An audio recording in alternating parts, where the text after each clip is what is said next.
Hello बच्चों। तो चलो देखते हैं क्वेश्चन। तो क्वेश्चन में हमें क्या दिया है, which one of the following has long term effect on the health of an individual. ठीक है, तो क्या क्या ऑप्शन दिए हैं, common cold, chicken pox, chewing tobacco, stress. तो इनमें से कौन सी चीज का लॉन्ग टर्म इफेक्ट रहेगा किसी भी इंडिविजुअल के हेल्थ के ऊपर। तो देखो, पहली बात दिया है हमारा कॉमन कोल्ड। कॉमन कोल्ड हर बार हमको होता है, कुछ महीनों के बाद होता है, कुछ किसी को कुछ सालों के बाद होता है। तो ये कॉमन चीज है, इससे लॉन्ग टर्म इफेक्ट किसी भी मतलब ह्यूमन के या फिर किसी भी इंडिविजुअल के हेल्थ के ऊपर नहीं आता, राइट।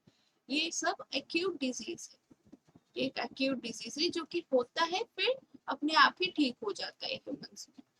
दूसरा हमारा कहते हैं चिकन पॉक्स। ये भी एक मतलब ऐसा कुछ नहीं है कि इसका लॉन्ग टर्म इफेक्ट रहेगा। यही एक एक्वायर्ड डिजीज है, एक बार होता है, फिर कुछ दिनों के बाद वो ठीक हो जाता है, फिर कुछ दिनों के बाद मे भी हो सकता है, मे भी नहीं हो सकता है, डिपेंड करेगा कि उसके इम्यूनिटी कैसा है उस ऑर्गेनिज्म का।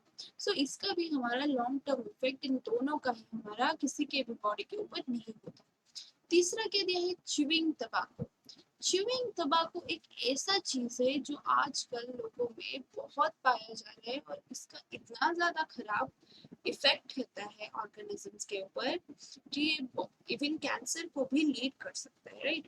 अगर ये चीज बहुत टाइम तक रिटेन होकर रहता है तो it can lead to cancer also, ठीक है।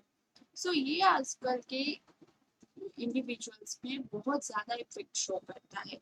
सो या that can be the correct answer. चौथे कह दिया है स्ट्रेस। स्ट्रेस कभी होता है फिर कभी ठीक हो जाता है, ऐसा नहीं है कि उसका कुछ लॉन्ग टर्म इफेक्ट है किसी भी इंडिविजुअल के ऊपर, राइट। हमारा हमको कभी कभी स्ट्रेस आता है एक दिन में, फिर कुछ दिनों के बाद वो ठीक हो जाता है।